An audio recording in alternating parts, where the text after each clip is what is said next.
What's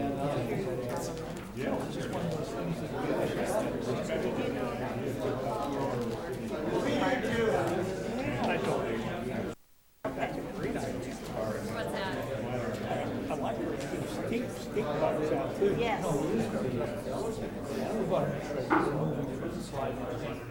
The checkout guys are going over pointers.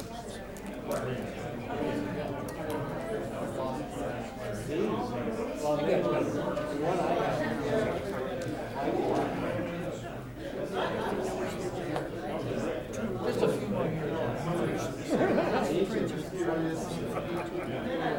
We always got this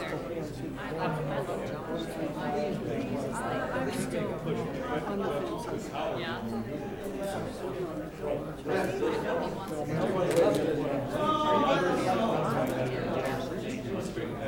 See, I have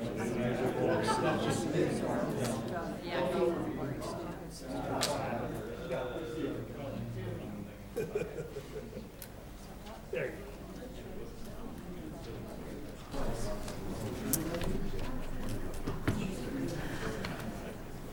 Ready? see your name.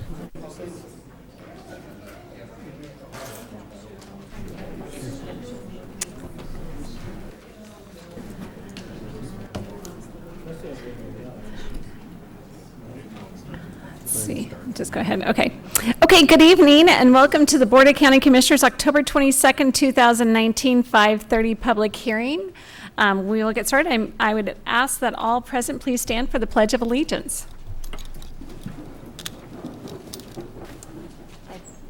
I pledge allegiance to the flag of the United States of America and to the republic for which it stands, one nation, under God, indivisible, with liberty and justice for all. Thank you. So let the record should reflect that the entire Board of County Commissioners is present at tonight's hearing. Before we begin, I would like to go over some ground rules. First, I ask that everyone silence their cell phones so that does not disturb any of the speakers. And second, if anyone wishes to testify tonight, if you'd please fill out a yellow form and bring that up, and that way we have that information. Also, anyone testifying, it's limited to 3 minutes, and it is just information for you to talk to the commissioners. Commissioner French will be doing the timing for me, and so once your 3 minutes is over, then we ask you to please sit down. And so then I will start with the first. We'll have 2 open public forums, and then we'll have several hearings on items that are on your agenda. I will start and open with the first open public forum. And I will start that and ask if there's anyone here to testify on something other than items that are on the agenda. This is your chance to do that. So I will open up our first of the public hearing. Anyone wishing to testify on something that's not on the agenda tonight? First call. Second call. Oh.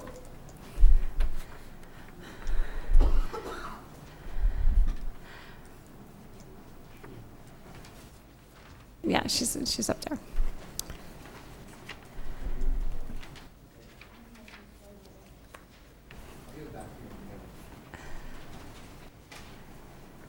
Thank you. If you'd please, we'll make sure the mic's on, and then have you state your name and address for the record, and then you'll have 3 minutes. Okay. My name is Shelly Bridges, but I go by Jasmine, and I am I live in the Valley actually.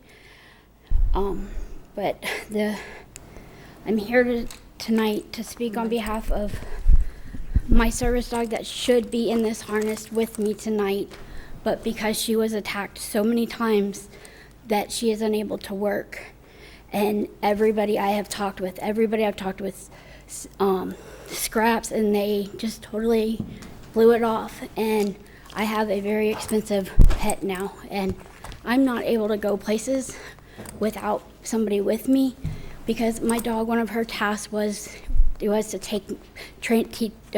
tell me to take my medication. And now, because she's not with me, I have to be with somebody 24/7.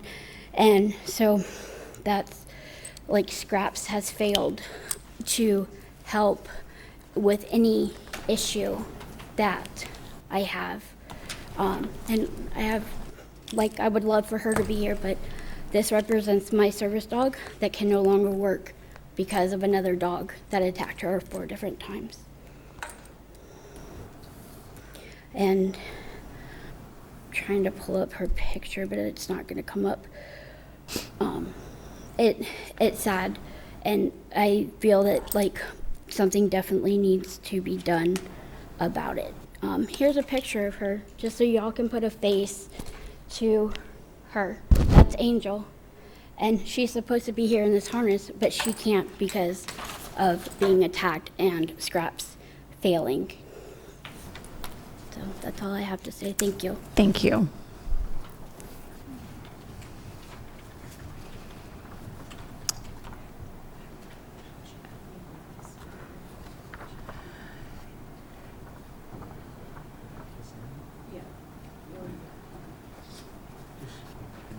Case.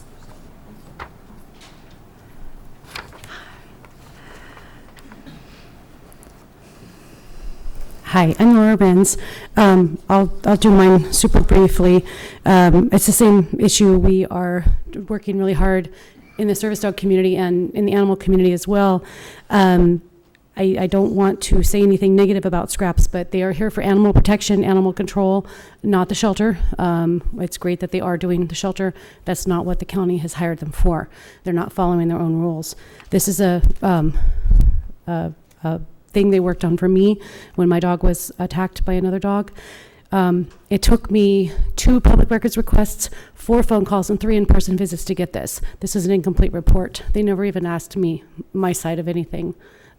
We can talk about that another time because I'd like to. I want to clear up the things in here that weren't accurate because they never asked me a word. So, Lainey could not be here tonight. I'm going to leave this with you. This is her Scraps report. Her story started 2017. She's lived here since, I'll just read you what she wrote. I'll try to read fast. To the Spokane County Commissioners, please allow Laura Renz to read this out loud as I have a previously scheduled meeting to attend. Our county has had a problem that you need to know about. Scraps is contracted to enforce all domestic animal problems for our county.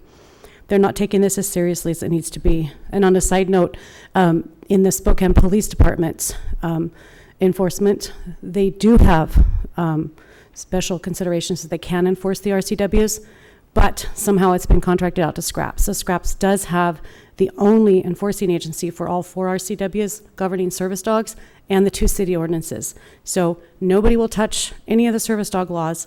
There was a pretty good violation that could have been issued when my dog was attacked. Scraps is refusing to do it. So that's a different story. But that's...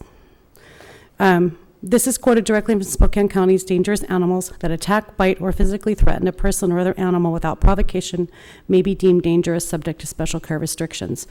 This is Lainey. I have lived in my home for almost 24 years. I called Scraps on May 6th of 2017 regarding a dog at large who pushed through my gate.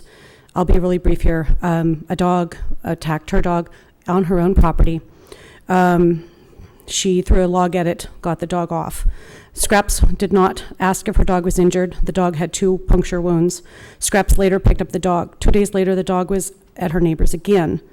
I called Scraps to let them know the dog attacked mine.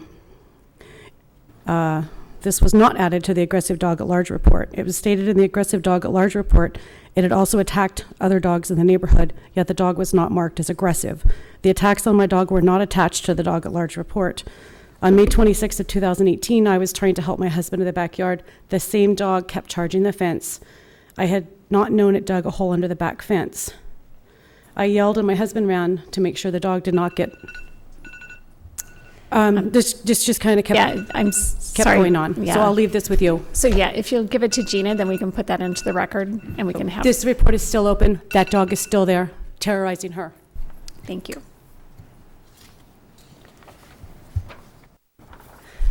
Okay, this is the last call for anyone wishing to testify on the open public forum.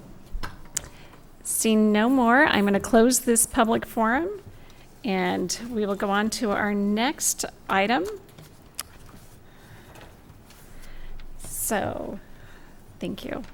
Item number 4 on tonight's agenda is in the matter of adopting an ordinance renewing the imposition of an additional 0.1% countywide sales and use tax to provide funds for criminal justice and public safety purposes as approved by the voters at the August 6, 2019 primary election. Jack, I believe you have a... I do. Thank you, Madam Chair. Just two things I want to point out for the record. In Section 2 rate, in the first section, this is the rate of the tax imposed by section. There was a number, NO period, and then the NO period was removed as it was surplusage. And also I want to point out to the board that this ordinance will repeal the prior ordinance once this ordinance takes effect. If the board does pass it on April 1st of 2020 is when it would take effect. So I wanted to note those two things for the record. Thank you. Okay, thank you. So this is a public hearing item. So I will open up the public hearing on item number 4. First call for anyone wishing to testify. Second call for anyone wishing to testify. Third and final call for anyone wishing to testify. I will close the public hearing and look to my fellow commissioner. So prior to making the motion, I would like to clarify that this is not a new tax. This is an extension of an existing tax that voters have approved a couple times in terms of providing funding for criminal justice, public safety. So, Madam Chair, I would move that we adopt the ordinance renewing the imposition of an additional 0.1% countywide sales and use tax to provide funds for criminal justice and public safety purposes as approved by the voters at the August 6, 2019 primary election. I'll second the motion. I have a motion and a second. Any discussion? Seeing none, all those in favor? Aye. Aye. Aye. Motion passes unanimously. That leads us to hearing item number 5 on tonight's agenda in the matter of revising Spokane County Traffic Code number, get close, 46.61.2002, stops at intersections of Daystar Road. Mr. Coles? Thank you, Madam Chair. Chad Coles, Spokane County Engineer. And this is first of a few traffic revision or code revisions that I'm bringing before the board tonight. So hopefully we can bear with me while we do this. The first is the change to install stop signs on Apollo Road or on Daystar Road at the intersection of Apollo Road up in the gosh, I've forgotten the name of the development. Morningside Development, thank you. This initiated as a request from the citizens out there. We did some study. There's some limited sight distance. As you can tell, these houses are fairly close to the road, so that the crossing sight distance is not adequate at an uncontrolled intersection. So we recommend that these, oh, and I should point out that Apollo Road has much more traffic than Daystar. That's why we chose that side to stop.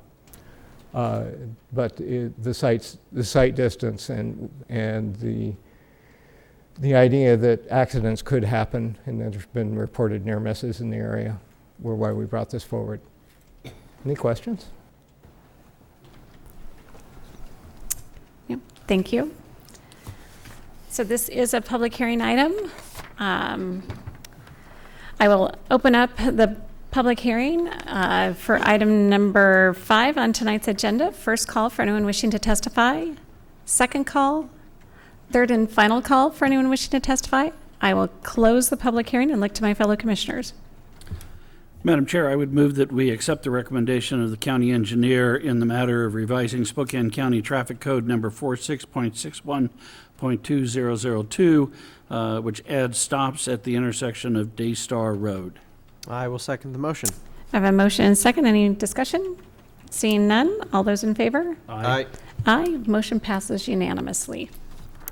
That takes us to item number 6 in the matter revising Spokane County Traffic Code number 46.61.4155.6, speed limit revision for Regina Drive, Price Avenue, and Wall Street.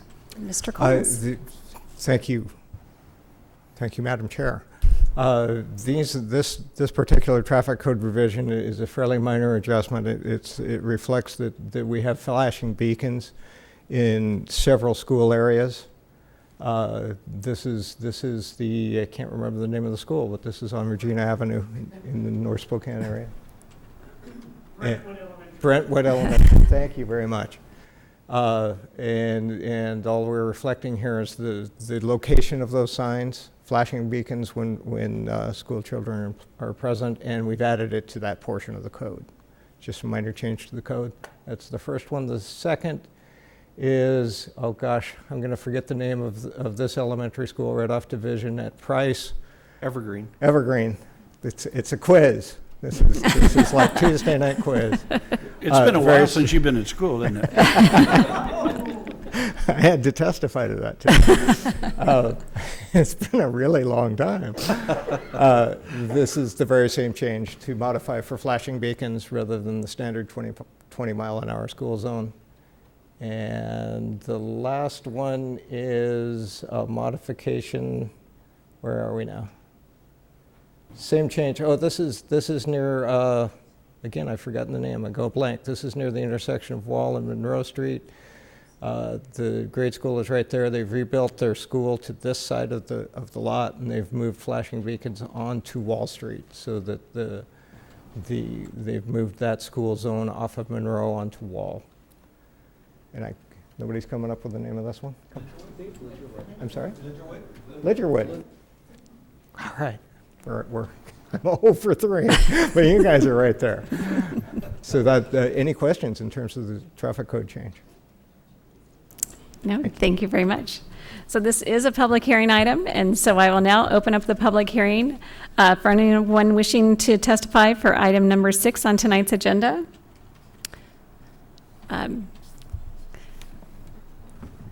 Sir, when you finish, if you could fill out one of the yellow forms. Happy to. Thank you. And then please state your name and address for the record, and you'll have 3 minutes. I think I'll be much shorter than that. Thank you for having me. My name is Jason Madrano. I'm the father of a boy who goes to Brentwood, so that's why I'm here, because I saw the public hearing notice. Thank you for putting those up. I just wanted to clarify, it wasn't clear to me when I read the notice if the zone remains the same size, and we're just clarifying that we're putting up beacons. Can I ask a question and get a response? If the board will let me. I will allow that. Thank you. And this is at Brentwood. Correct. So we'll go back to that one. Here's That's the one. Brentwood. It modified, the original zone is in green. It modified slightly from that original zone to where the signs were actually placed. And that was at the request of the school. So it's just within, where we have the flashing lights, that starts the zone, where they have the flashing lights on the other side, it ends the zone. Okay. So that's the modification. Thank you. So as I understand from your description, the zone, and from reading the notice, the zone was previously vague, but now it has been proposed to change to match the current locations of the beacons.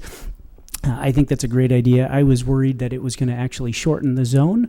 By reading that notice, it looked like it was, and thought that shortening a school zone by 50 feet or so might save drivers a fraction of a second, but put at risk more than 500 kids every day who go to Brentwood. So thank you for listening to what I had to say.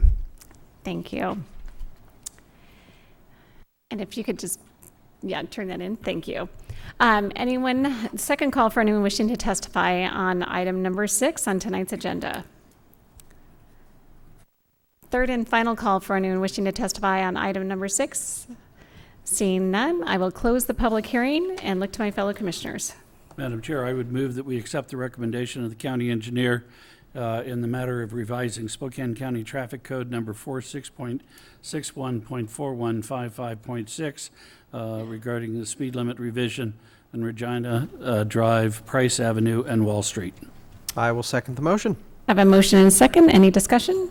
I'm very familiar with all 3 of these locations. They're on the north side, and I think this is fantastic. All 3 of these are 3 very heavily traveled roads, all at all times of day. So I think this is a great move. So. Very good. Okay, seeing no other discussion, all those in favor? Aye. Aye. Motion passes unanimously. That will bring us to item number 7 on tonight's agenda in the matter of revising Spokane County Traffic Code number 46.61.4155.2, speed limit revision for Campbell Road, Lakeview Road, Lincoln Road, and Mitchell Road. And Mr. Coles. Thank you. The history behind these traffic code revisions was we had some complaints from the neighborhood, and so just to give you that people are driving too fast, and so we went out and did speed studies in the area. The request started with Lincoln Road, but they also included other roads. They requested, thank you very much. They also requested speed reductions on Campbell Road and Lincoln Road and Mitchell Road down to 20 miles an hour, 25 miles an hour, if I remember right. We did the speed studies, did the analysis of the hazards along the roadside. We went through the federal process, or there's a nationwide process of reviewing speeds. We try to be very consistent in how we review that, and made the following recommendations of 25 miles an hour on the yellow roads, which are Mitchell and Lincoln, and 30 miles, yellow roads are 30. That's Mitchell and Lincoln, and 25 on Campbell Road. I should point out that we received quite a few comments on the record, and I believe the board has that and should consider those in terms of making a decision tonight. Any questions? Okay. Thank you very much. So I will now open up the public hearing for anyone wishing to testify on item number 7. I do have several people that have signed up, so I will just start with that. Rob Wright. And again, state your name and address for the record, and you'll have 3 minutes. Mr. French will be my timer. Thank you. My name is Rob Wright. I live at 19221 East Lincoln Road, and I oppose the proposals as unnecessary. The traffic study was done. Reading the traffic study shows that the posted speed limit is 35, is where 85% of the drivers are driving, which is the standard. It also shows no accidents. The road's wide. The county does a good job maintaining it. Seems to be fine. In my estimation, there's 2 groups of people who probably would like it lower. One are horse owners who are going to the Canfield Gulch Antoine Peak Trailhead. People who are pulling horse trailers like to drive in the middle of the road very slowly. Before there was a yellow line in the middle of Campbell, they would drive down the middle of the road, and we would have to actually leave the road with our right tires because they don't move. And now that there is a yellow line on Campbell, that situation has been better, but Lincoln has no line. And so we're back to middle of the road and slow. And those people shake their fist at me as I drive by the trailhead going 35, which is the posted speed limit. And I understand about horses a little bit and that, but they could park their trailers the other way and keep their horses behind the trailer and create a barrier between the traffic on the road. Those of us that live there and that are not guests to the neighborhood, I feel like these people coming to the trailhead are guests in our neighborhood. And I'm offended that they're shaking their fist at me as I'm obeying the law. Secondly, the second group, I think some of my neighbors feel like their preferred speed should be the posted speed limit. And they have a right to go as slow as they want. But they go slow, and some of them have even stopped in the middle of the road and turned so that you cannot pass, so they can stop and get out of their car and yell and to tell everybody how much their opinion matters. This exact circumstance has happened to my wife, my brother-in-law, 2 of my kids. I totally respect anybody's opinion and their right to have an opinion. I just came here tonight because I wanted my opinion here, and I don't see any reason to lower the speed limit. Thank you. Thank you. So the next person I have is Ted, and I'm not going to, I'll have you pronounce your last name for me. I'm Ted Hogawada. I live at 19307 East Lincoln Road, and we've lived there 42 years.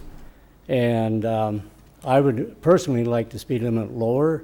When we moved in, or shortly thereafter, there was posted on Lincoln, coming onto Lincoln, yellow sign that was a 25. And after changing it to 35, there's been, and within a month, there was 3 to 4 people that went off the road in the curves. As Lincoln comes across, our first driveway is in that corner, and it's a blind corner. And our next driveway is up at the next corner, it's blind. There's no less than 5 driveways on Lincoln that are blind driveways.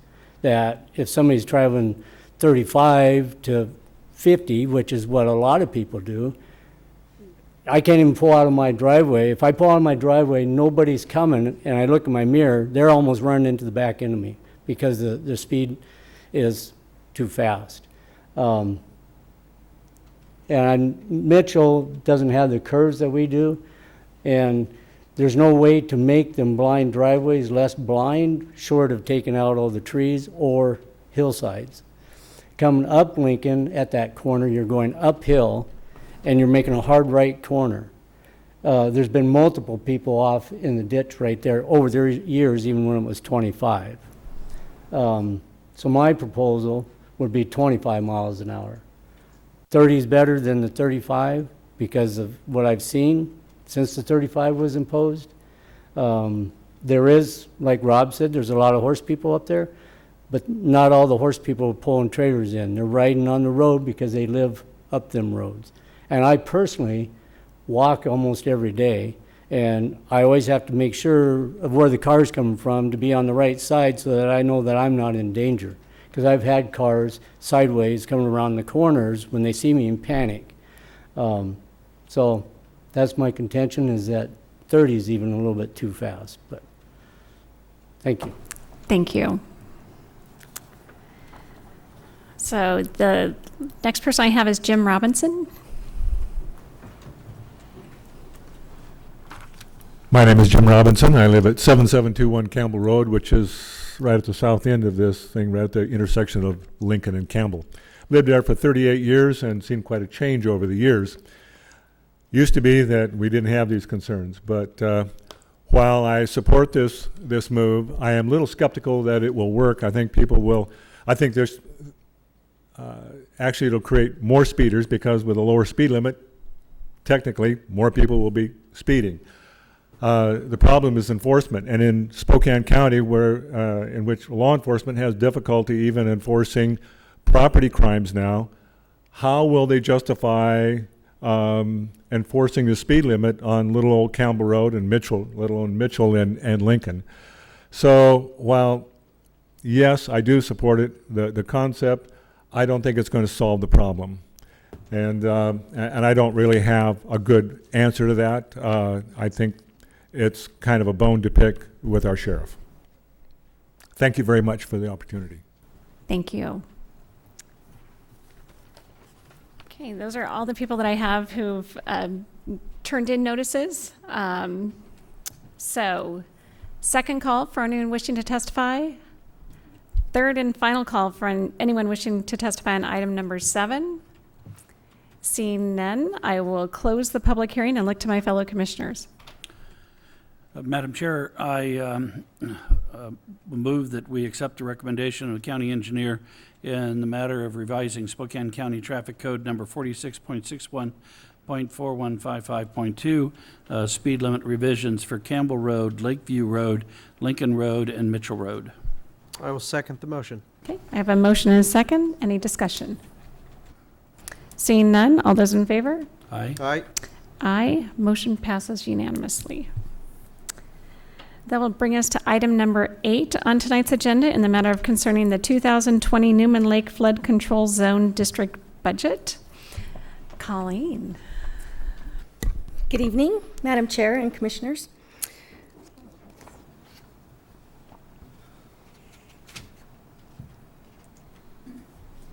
All right. So I'm going to cover the nuts and bolts of the budget just a little bit, pretty quickly. Then at the end, I'm going to give you a little background on how we got to where we are today, and then open it up for some questions.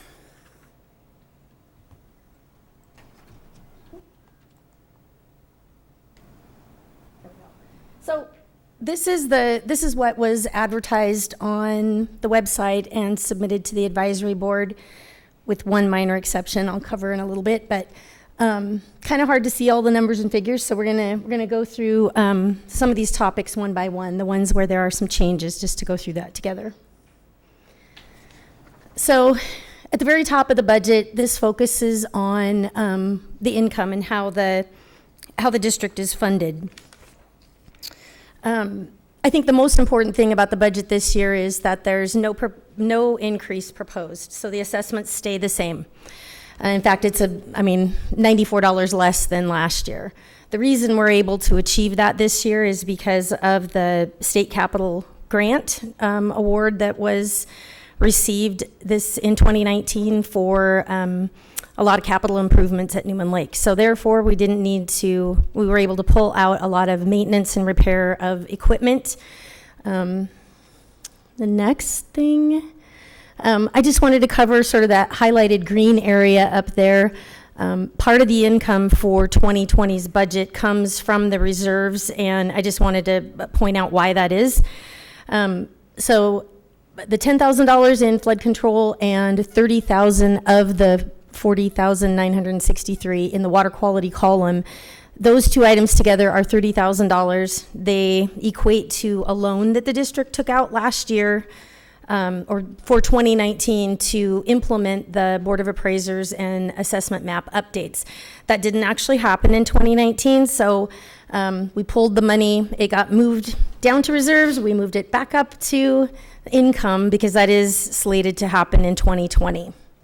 And then the last item that is in in the transfer from reserves is about $21,000 in the water quality column. And what that represents is associated with that the capital budget award. There are some ineligible costs associated with that. So basically, any labor that Spokane County staff puts into that for project management, inspection, any grant management that we do is not covered. So we took a swipe at what I thought that was going to cost in 2020 and 2021 and beyond, depending on how long it takes to implement the full package. And that was actually in coordination with the advisory board. That was their suggestion, was that instead of having an increase in assessment fees because there was money in the reserves, to just pull that up from reserves to cover that cost. And then the last item, just for income, is we're lucky enough again this year to receive an aquatic species, invasive aquatic species treatment grant again this year. And I suspect actually that the reimbursement will be more than $10,000, but I just wanted to be conservative. So the next thing on the budget is the expenditures. And I think one of the bigger, you'll probably hear in a little while from one of the advisory board or more members, that I think one of their bigger issues this year is what is perceived to be a large increase in labor. And I apologize that the headings aren't up there. It didn't travel through very well. But so far right side, the 123,511 is the total wages or labor cost that is projected for 2020. 3 columns back, the 90,255, that would be the total that was projected for 2019. So I'm gonna, whoops. Oh, I don't know why that doesn't want to go forward. There we go. Okay, so just to break it down, the 123,511 that's proposed for 2020, 20,963 of that, as I described in the prior slide, is actually labor that is being covered by reserves, and that was at the direction of the advisory board. And that is again dedicated to cover staff costs to manage the implementation of the $415,000 grant that we got from the state capital. Another $10,000 of what's in the labor is the advisory board would like district staff to prepare, coordinate, and submit 2 grants for a couple of different studies at the lake that they hope will help improve lake health and get some better guidelines for where the phosphorus comes. It's a couple different studies. So when you subtract those 2 things and compare it to the budget, the labor budget for 2019, it's less than $2,300 more in additional labor. And I'm going to come back to the labor again near the end. And then there's not a whole lot to cover here. I just wanted to quickly share that what's highlighted in green there is moving the 10,000 and 20,000 from flood control and water quality, moving it ahead from 2019 again to 2020. And that's basically just a wash with the money that the loan that the district took out. This is the cost to implement that, hire the Board of Appraisers, some of the other associated costs with that. So it really is not an effect it doesn't affect the assessment fees, but it was not in the original budget that was distributed and advertised. Just an oversight with getting some updated accounting information last week.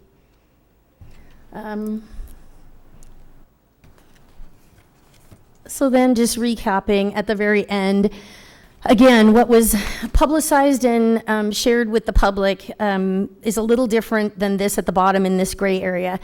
Everything to do with the budget in the middle is the same. Nothing changed. Assessment fees still proposal none, $94 less for the year. The only thing that is different from what was on our webpage is what's in the gray box, and that just has to do with updated information that we got from accounting literally at about 4 o'clock on Thursday last week. And this was just an ongoing coordination of projected costs through the year and just bringing things all the way up to speed. So it's actually a way better outcome than what we were predicting. It's almost $23,000 more in reserves than we anticipated. So that's a good thing.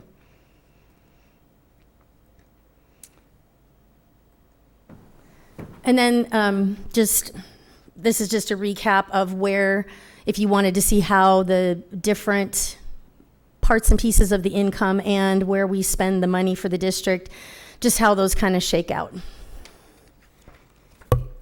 So the last thing that I wanted to go over just a little bit is how we got here this year. So for the 2019 budget, I worked really closely with the advisory board. We met a lot. I walked them through the two designated people on the budget, every single line item for our man days and how I calculate it, every single one, how we do it, why we do it. And it was a really good experience. They all understood, why we needed two people to do this, that, or the other. So I felt we walked away in a good place. So then fast forward to this year. Understandably, the advisory board's desire is to plan earlier in the year, and they submitted a draft proposal to me in March, and I did take a look at it. I did not reply or respond or provide numerical feedback to the board right away because it's really early in the year. I have no idea where we're at yet. There were still a lot of moving targets. We were waiting to hear if we got the capital grant, which would have and did have a big effect on how the budget numbers shook out. So a response with numbers was not provided by me to the advisory board till about mid-August. Still plenty early for the process. We went back and forth. We did come to some discussion, and where we ended up is, of the 5 voting members for the advisory board, which I'm sure they'll alert you to this too. Of those 5 voting members, 3 are in support of the budget and 2 are not. And I think that primarily the non-support is due to the labor, feeling like it's an increase. And for 2019, just a little bit more background. I said I'd come back to this on the labor. It was projected to be about $90,000 for labor last year. That was a compromise. The advisory board had wanted something much less. I proposed something greater. I know what it takes to run the district and operate the equipment. I know what it takes. And it's really dialed down to, right down to the absolute man days necessary. So we compromised it and picked a number in the middle. And that middle number represented, a hard commitment in 2019 to try to stick to that. But if it didn't work out, then money would come from reserves. So the $90,000 that was projected for 2019 is actually projected to finish not at 90,000 but 103. So we went over by about 13,000, and most of that is can be attributed to a lot of extra communication back and forth with the advisory board. And I'm working with the advisory board chair and the advisory board to determine how we can better streamline our communication such that it's not is as involved in technical and so much electronic correspondence. So we can put more money in the lake and less time in district staff, which frees me up to do other tasks as well. So that's about it. That's what I've got. Any questions? Colleen, can I have you state your name and title for the I'm record? sorry. Colleen Little. I'm the manager of environmental programs and floodplains and the manager of the Newman Lake Flood Control Zone District. Thank you. Yes. Do my fellow commissioners have any questions? I have a couple of questions, Colleen. Sure. You talked about that there's the $10,000, it was line item number 4, grant reimbursement, $10,000 invasive aquatic species treatment grant, estimated reimbursement of in 2020. Who's that grant through? Department of Ecology. Department of Ecology. Thank you. Mm-hmm. And then the capital budget, so the $415,000, that was just determined in this year? It was, yes. Commissioner Kearns and Ronde Valencia sort of, with community support, kind of pushed that forward. And then I did the application myself in January.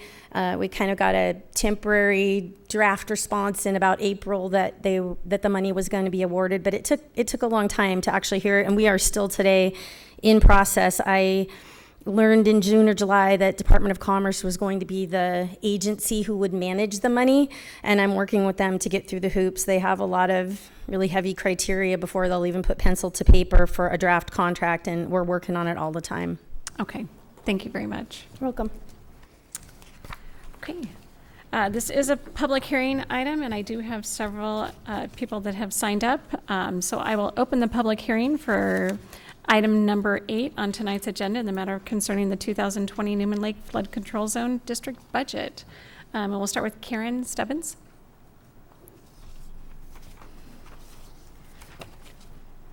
Hello, I'm Karen Stebbins, 12428 Northwest Newman Lake Drive, Newman Lake, Washington. I am chair of the Newman Lake, I have to say this is alphabet soup, Newman Lake Flood Control Zone District Advisory Board. Got it. So I just wanted to, first of all, thank you for your support and working with Senator Padden and getting the capital budget request. The community and the board is thrilled to see how that's going to impact our equipment and the operations at Newman Lake. And also want to thank you for your work on the enhanced waves and looking at public safety and erosion at Newman Lake too. So I know you guys, it doesn't have anything to do with the budget, but it has to do with Newman Lake, and I wanted to just thank you for your time and your attention to those things. Wanted to say we appreciate working with Colleen and her staff with Newman Lake, their efforts, and it has been interesting this year. We have caused, I'm sure she's probably a little frustrated, but we've all had a lot of communication going back and forth between staff, what we, the advisory board, think and what her staff should think and what should be done. And I know there's more. We're working on a communication plan, which hopefully will streamline it and reduce some of the mandate costs that we have incurred. And wanted to also say the community and the board love working with Malcolm and Dawson, your 2 new engineers. They are amazing. They've got great knowledge. They're young, they're enthusiastic, and they're going to do great things for Newman Lake. And we appreciate having our equipment running and the things that they are doing. As you heard Colleen state, we had a vote, we had a meeting last week, a vote of 3-2 of the actual voting members on the board. If you include the non-voting members, it's 4-3 in favor. So still a split board. Those in favor of the budget, we want to caution and really work on the man-days and how much is being spent by the zone district manager with the man-days, but we're all working in good faith effort, and I think we'll get to a point where we have a better communication plan and can reduce those days. And we also have a good faith effort that I believe Colleen will put any unused man-days into our reserves. So have a great relationship in that regard. And also we're excited there are no assessments increase. Those not supporting the budget has to do with the timeline. It was crazy this year because of the capital budget, and we're already talking to Colleen about next year because we really strongly believe that we need to involve the community. It's not just the advisory board. We had time, but we believe we need to involve the community in the budget process so they know what's going on with our assessments and how it's being spent. And the entire advisory board is really concerned about our budget just covers operations and kind of mitigating some of the invasive species. It really doesn't speak to the actual health of the lake. But Thank and you. so that's going to happen with the grant proposals that we're doing more man time for. So I appreciate your time and your efforts and attention to Newman Lake. Okay, next I have Judy Black. My husband said he'd give me some of his time too, so. Okay, John Black. Thank you. And my name is Judy Black. I live at 13528 North Peninsula Drive, Newman Lake. Good evening to you all. I'd always dreamed about living in a cabin in the woods on the lake. Finally, my dream came true, and I do indeed live in a house which is a combination of two cabins built in 1950 that we have named Funky Orange. It's appropriately named as the house is old, it's orange, has thin walls, and built with the oddest of systems throughout. And I pay over $1,200 a year to the Newman Lake flood zone. Other lakefront residents, including those within the well-known Witherspoon area with new construction homes, assessed at well over $800,000, pay only $10 per month. That is $90 less than I pay for a house that's assessed at half theirs. Recently, many of those residents have reclassified their property as forestry, hence reducing their minimal contribution to the flood zone even more. Frankly, this is a disappointing action by parties who are well versed in the flood tax zone disparities. Their action to further lower their trite assessments placed an additional tax burden on the rest of us who already pay a disproportional amount. In short order, tonight you have the power to change this administratively. There are provisions within the law that allow the county to assess every property within the entirety of the district based upon the county's assessed value. Title 86, paragraph 409. Yes, this is a repeat of what I have previously spoken about to you. Yet past council has refused to consider this provision clearly written within the law. I believe if the county were to hire competent, independent counsel, the conclusion would support my interpretation, and then we would finally have fair and equitable tax funding base. The execution of a law should always support fairness. The present funding of the district is anything but. Adding insult to injury is the county's mismanagement of flood zone monies. Equipment has not been maintained to ensure adequate aeration of the lake, and the zone gets charged erroneously for whatever the county deems it can build to the district, such as sandbagging Star Road 2 years ago. That was ludicrous, and the cost should have been borne by the county road department, not the flood zone. There is neither accountability nor motivation to steward the money in a transparent manner for the greatest benefit to the lake and its residents. Thanks to Ron Valencia, the flood zone was able to secure that $415,000 grant to repair and maintain the aerator, which has been neglected for years and still is. I fear the county will mismanage this grant to feed the government beast, whatever that may be. As a lakefront owner, again, one who pays $1,200 a year to the flood zone, our shorelines, docks, watercraft are being damaged by the increasing onslaught of wake surf boats. In order to mitigate further damage to my shoreline from the wakes, oftentimes as large as 6 feet, we have buried a coconut log, planted pampas grass, placed logs in the water, and even allowed weed trees to grow on the shoreline to mitigate the terrible soil erosion. The wakes are increasing in size yearly as the manufacturers outdo last year's model. My approach plank to the dock had its metal attachment sheared away from the continual barrage of large wakes. My dock gets twisted and contorted in a manner that eventually its components will fail due to excessive energy pounding it from the unnatural wave heights, variable directions, and velocity. Last summer, right after returning home from the hospital with my husband, who just had 2 knee replacements, I looked out the window and saw my jet ski floating in the lake. In order to keep it from banging up against my neighbor's dock, I swam after it fully clothed.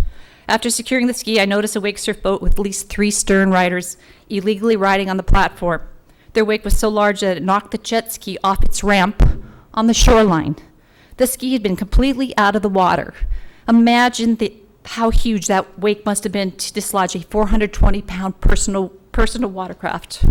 Imagine how destructive that wave is to the fragile shoreline's dock and personal property. During my working years, I worked as an enforcement officer in the transportation industry, specifically aviation.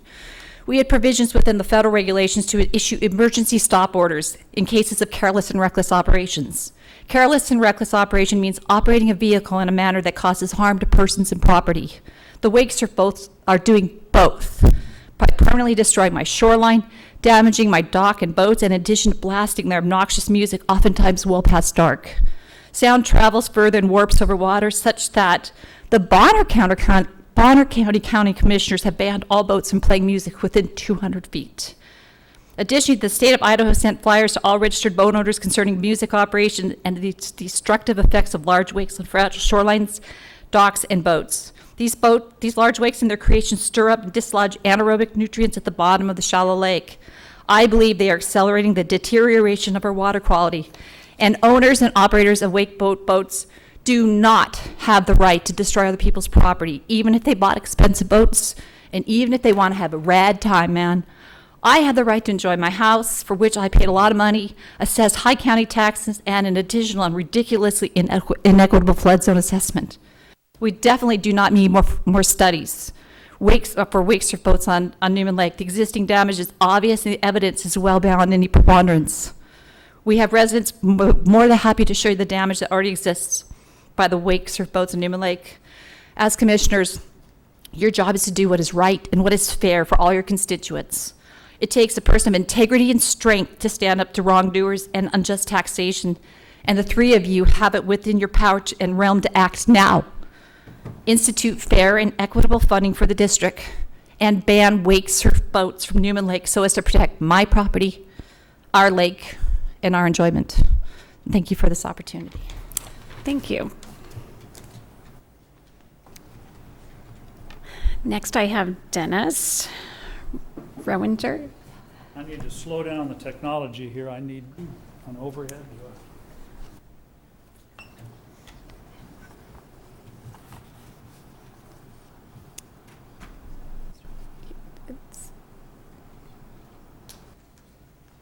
Okay.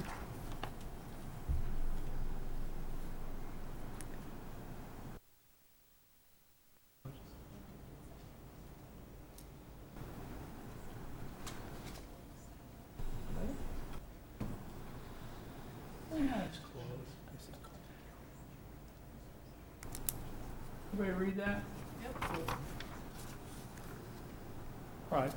My name is Dennis Rewinkle. I live at 13604 North Peninsula Drive in Newman Lake.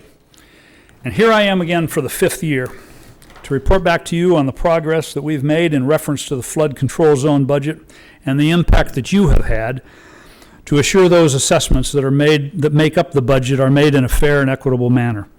This year, similar to the last, our achievements have amounted to nothing. Again, what makes this year different than the first 3 is that the ball is totally in your court now. Let's take a look at the same old pictures we look at every year. Here's a picture, and one $500,000 house pays $100 a year, and another $500,000 house pays $1,200 a year. No change there. On this one, a $500,000 house pays $80. Oop. That should be taken off your time, not mine, right? I'm not sure where the focus is. Okay.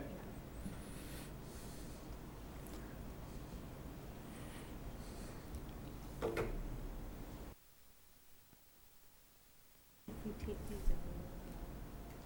let's just put these and I'll change them in order with that.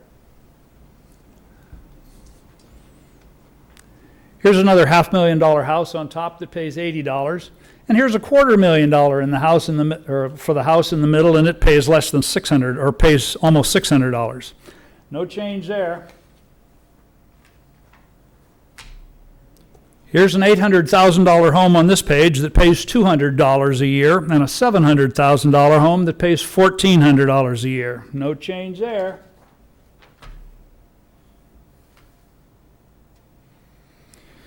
Members of my community originally thought that revising a state law to mandate the reevaluation of these inequities would be difficult. We did it. Then we thought that gathering hundreds of signatures from our community would be difficult, and we did it. Over 95% of those people approached wanted to see this issue fixed. But the truth is, the real challenge is actually getting this board to actually do something. Let's take a look at the progress on other Newman Lake issues that affect this budget. Clearly, the assessment issue, you have accomplished nothing. The budget that we were given from the district staff contained absolutely nothing to resolve the water quality problems that we have at the lake. This in spite of the $415,000 in capital funding Senator Padden got approved to make repairs on equipment that's been operating out of specification for years with the knowledge of the district. The only items of the budget you have before you on the subject of water quality is funding of 2 grants that were mentioned earlier, requested by the community to update the nutrient flows measurements into the lake. The district continues to fail on this issue of water quality as it has for decades. You also failed on the issue of resident and boater safety coupled with shoreline erosion. This is where our shoreline is going. This is Burton Point, and the trees are falling in the lake. These are those trees before they went. You can see the ground cracks. The surf boat wakes ways in. I have 6 minutes, excuse me. Oh, sorry. That's all right, and you give me a little extra for the focusing issue. I did pause it while they were focusing. And you can see the crack in the ground there, and that's what's causing these to cave in. And it's coming from the wakeboard things. But you don't have to worry about this stretch of shoreline because no children will ever play on that stretch anymore. It's actually been mitigated. So you actually took logs and chained them to concrete weights offshore, so no children will ever play on that beach again. It's frustrating that communities all over the state and many other states know exactly what generates high energy waves in recreational lakes, but you bailed out under the excuse of more studies. These trees didn't fall by themselves, and you want more studies. You failed the community here as well. But I would like to invite each of you board members to come to my house this summer on a bright, sunny weekend day. We'll go kayaking on the lake. We'll have lots of fun, but we need to be careful. We no longer allow our guests to get in their kayaks from the docks anymore because the surf boat wakes come through and the kayak drops in the trough of the wave, and when the dock comes down, it'll either land on top of the kayak. I don't want to ruin my kayak, but I don't want to break your leg or arm either. We can launch you from the shore if we time it between the wakes coming in, and we'll push you off straight into the wake. But if you get sideways to the wake, as many young and inexperienced paddlers may do, you're going to get rolled over and thrown right back in the water. But no problem. We'll have just as much fun playing in the water. We can just go for a swim. We'll have a great time. You can still dive off the dock. And don't pay any attention to this green algae stuff because we had your staff come out and measure it. They've sampled it and they've sent it to the lab. And they've assured us that there's only a fraction of the concentration required to cause convulsions or death. So when we're done swimming, we can just hose you off. But all of that is exception if you ingest some of that while you're swimming.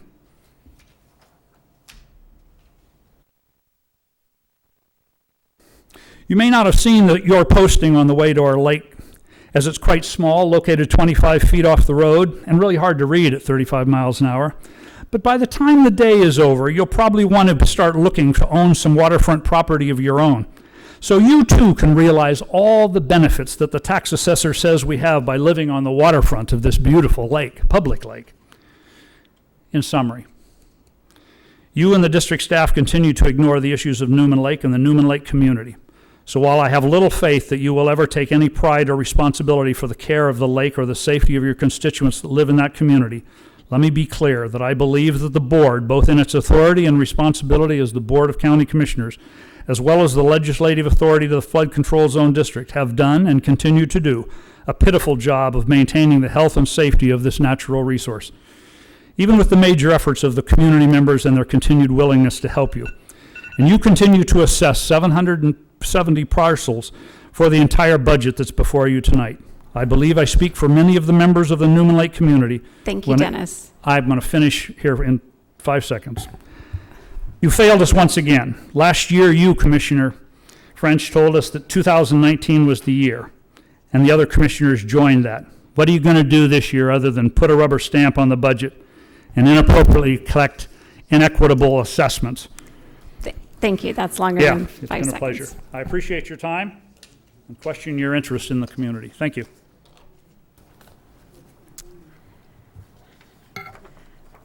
Okay, that's everyone that I have who's signed up. So second call for anyone wishing to testify on item number 8.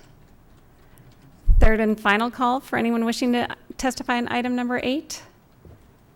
I will now close the public hearing on item number 8 and look to my fellow commissioners. Madam Chair, I move that we adopt the 2020 Newman Lake Flood Control Zone District budget as presented this evening. I'll second the motion. I have a motion and a second. Any discussion? Yeah, I want to point out, I mean, one of the things that jumps out at me is the fact that this is a dollar amount that is less than last year. I think that is something that that's something I like to see. I wish we could see that across all levels of government, where we actually see a program or a district that's actually bringing in less taxes than it is the year before. There are a lot of people that work very hard on this all year long. I want